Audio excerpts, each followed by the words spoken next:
तो चलिए सबसे पहले बात उस घड़ी की करेंगे जो समय के साथ साथ पंचांग और मुहूर्त की जानकारी देगी। सूर्योदय, सूर्यास्त से लेकर सूर्य ग्रहण कब होगा, चंद्र ग्रहण कब होगा, ये सब आपको ये घड़ी बताएगी। इस घड़ी को दुनिया की पहली वैदिक घड़ी कहा जा रहा है। उज्जैन में इस घड़ी को लगाया गया है।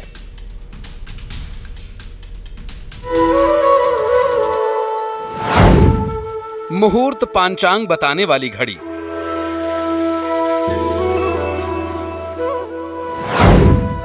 घड़ी बताएगी सूर्य चंद्र ग्रहण आखिर कब।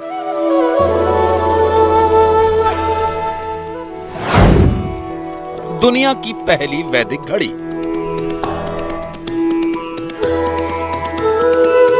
उज्जैन के अंदर एक ऐसी वैदिक घड़ी लगने जा रही है जो कि पूरी दुनिया की सबसे पहली वैदिक घड़ी है। ये पहली वैदिक घड़ी भारतीय काल गणना का ऐसा जबरदस्त विज्ञान साबित होने जा रहा है कि पूरी दुनिया में इसकी चर्चा हो रही है। प्रधानमंत्री नरेंद्र मोदी 1 मार्च को इस वैदिक घड़ी का उद्घाटन करेंगे।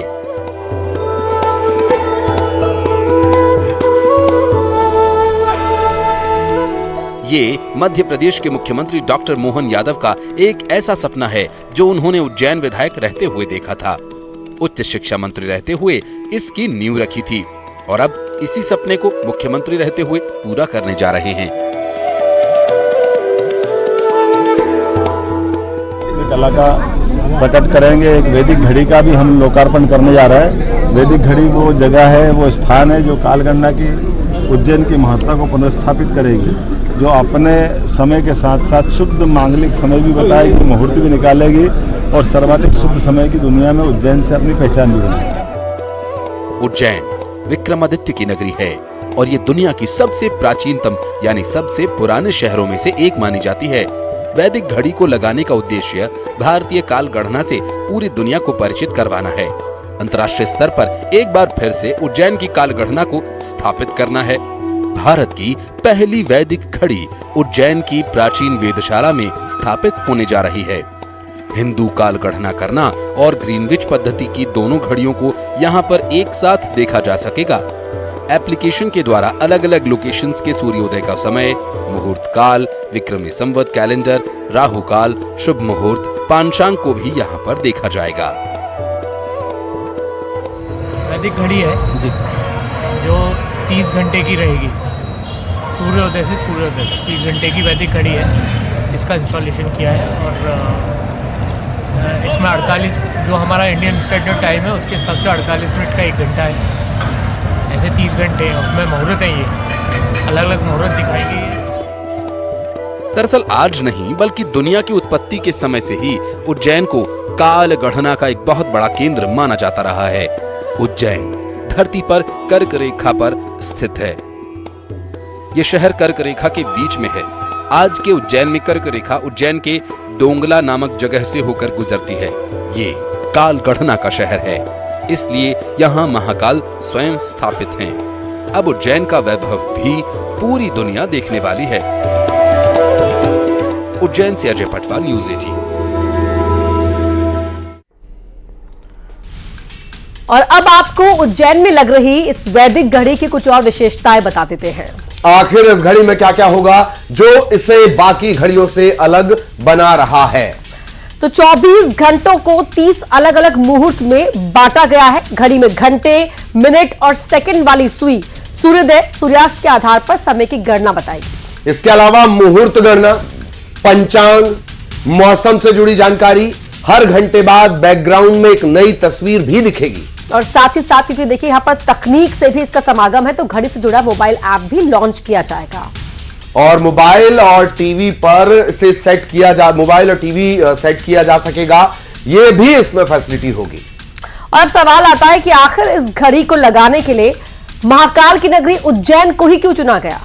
राजधानी दिल्ली, भोपाल ऐसे बड़े शहर भी हैं जहां लगाया जा सकता था, लेकिन उज्जैन ही क्यों चुना गया। दरअसल उज्जैन को काल गणना का केंद्र माना जाता है। यहीं से प्रारंभिक बिंदु को मानकर समय की गणना शुरू हुई है। उज्जैन से कर्क रेखा गुजरती है। यहां 300 साल पहले तक स्टैंडर्ड टाइम तय किया जाता था। और यही वजह है कि जगह चुनी गई है। समय का पता लगाने के लिए उज्जैन में एक मशीन भी है। उज्जैन ही वो शहर है जहां पर एक वक्त आपकी परछाई आपका साथ छोड़ देती है।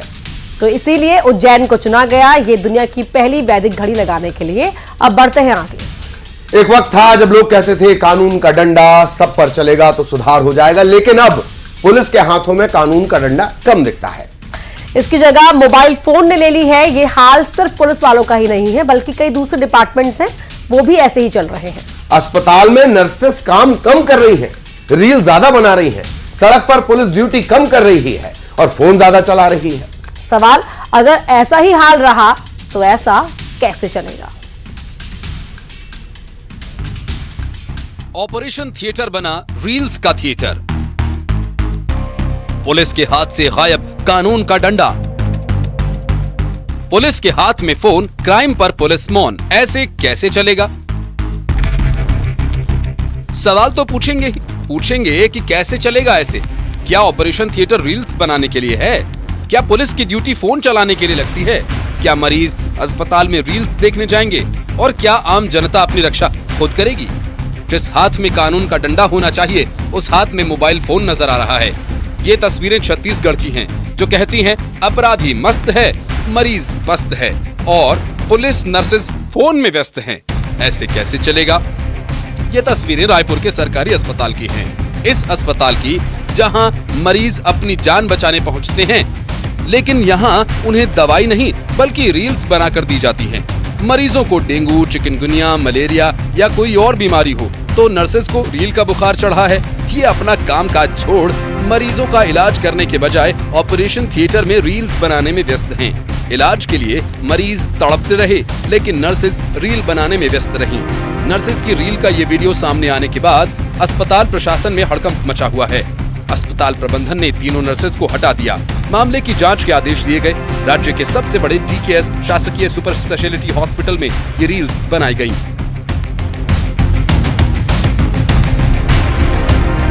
अब जरा खाकी वर्दी में इन साहब को भी देख लीजिए, जो ड्यूटी पर तैनात हैं। इन्हें देखकर तो अपराधी भी हंसते होंगे, कहते होंगे जब ऐसे पुलिस वाले हैं तो फिर डर काहे का? ड्यूटी के दौरान अधिकारी हो या पुलिस, काम में कम, मोबाइल में ज्यादा ध्यान रहता है। जब उनसे सवाल पूछा जाता है तो कार्रवाई की बात कहकर मामले को रफा दफा करने की कोशिश करते हैं। लेकिन अब सर ने तो कह दिया कि कार्रवाई होगी। ये बताइए कि क्या सिर्फ कहने मात्र से कार्रवाई हो जाएगी साहब? कार्रवाई कब होगी? क्या इन तस्वीरों को देखकर कह सकते हैं कि अपराध पर लगाम लग पाएगा? रायपुर से न्यूज़ 18 के लिए युगल तिवारी की रिपोर्ट। और अब बात आपको खबरदार करने वाले खबर की। आप मोबाइल चलाते हैं तो आपको बहुत सावधान रहने की आवश्यकता है, क्योंकि एक कॉल आपकी जिंदगी को तबाह कर सकती है। इन दिनों सेक्सटॉर्शन के मामले लगातार बढ़ रहे हैं, जिसके जरिए युवाओं को, बुजुर्गों को, सभी को निशाना बनाया जा रहा है। ऐसा ही एक मामला इंदौर में सामने आया है, जहां पर एक बुजुर्ग को शिकार बनाया गया।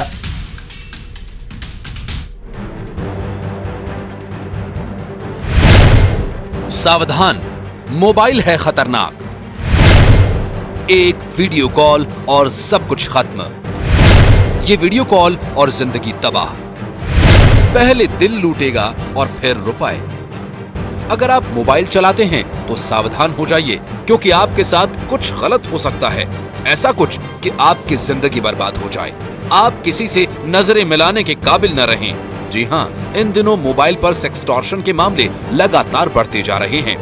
सेक्सटॉर्शन का एक मामला इंदौर से सामने आया, जहां एक बुजुर्ग से 30,000 रुपए की ठगी की वारदात को अंजाम दिया गया है। बताया जा रहा है कि बुजुर्ग के पास एक वीडियो कॉल आया। जैसे ही बुजुर्ग ने वीडियो कॉल उठाया, उसका एक अश्लील वीडियो बना लिया गया। उसके बाद उसे वीडियो वायरल करने की धमकियां दी जाने लगी। बताया जा रहा है कि आरोपियों ने बुजुर्ग से 50,000 रुपयों की मांग की, जिसके बाद पीड़ित आरोपियों को 30,000 रुपए दे चुका है। ब्लैकमेल वो उसी के लिए, वीडियो के लिए ब्लैकमेल कर रहे थे कि आप अगर आप पेमेंट नहीं दोगे तो वीडियो वायरल हो जाएगा आपका। क्या वीडियो बना लिया था? तो सर ऐसे कोई गलत हरकत वाला वीडियो बना कर शेयर करने को। कहा जा रहा है कि आरोपी CID दिल्ली के अधिकारी बनकर कॉल करते हैं। आरोपियों की धमकी से डरे पीड़ित ने क्राइम ब्रांच से मामले की शिकायत की है। फिलहाल पुलिस की ओर से मामले की जांच की जा रही है। इंदौर से मिथिलेश गुप्ता, न्यूज़ 18।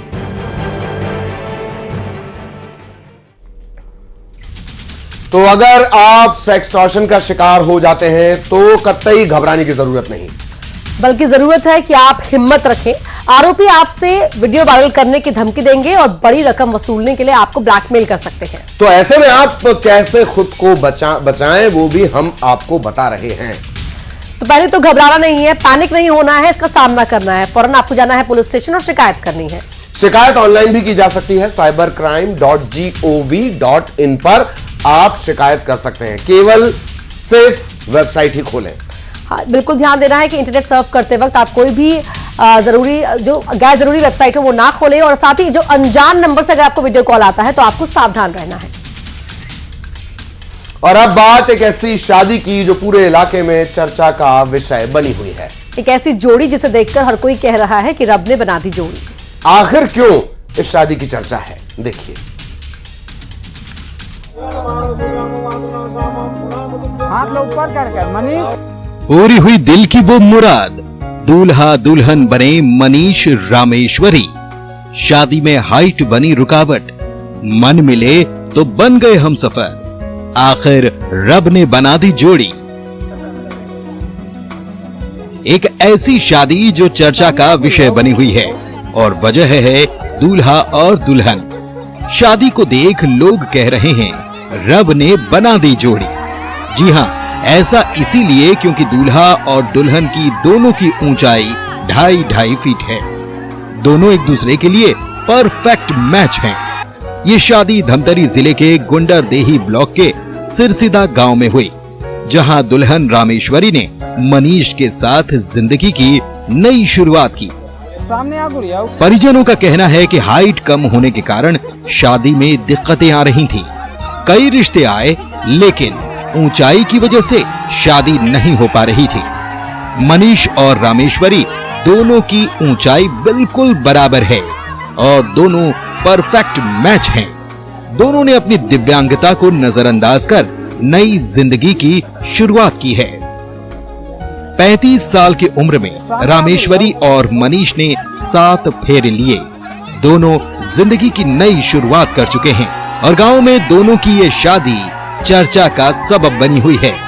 धमतरी से अभिषेक पांडे, न्यूज़ 18 के लिए।